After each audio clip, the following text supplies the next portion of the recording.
আরে রাব্বি দৌড়ে কোথায় যাচ্ছ? দাঁড়াও, তোমার হাতে রক্ত কিভাবে আসলো? ভাই তাহলে শোনো। আরে এখানে কোথা থেকে আওয়াজটি আসতেছে?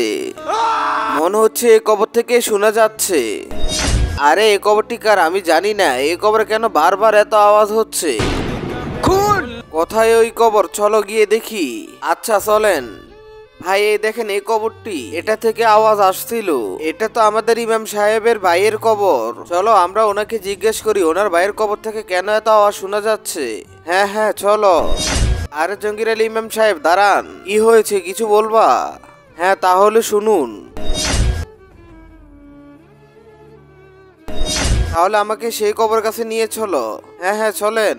আরে এটা তো আমার ভাইয়ের কবর। তাহলে শোনো, আমি জানি বন্ধুরা তোমরা টাকার চেয়ে মা বাবাকে বেশি ভালোবাসো। যারা মা বাবাকে ভালোবাসো তারা ভিডিওর মধ্যে লাইক দিয়ে চ্যানেলটি সাবস্ক্রাইব করে দিবে। আমার ভাই প্রতিদিন তার বউকে অনেক মারধর করতো এবং তার বউয়ের উপর অনেক জুলুম করতো, তাই আল্লাহ পাক তাকে কবরের নিচে অনেক শাস্তি দিচ্ছে।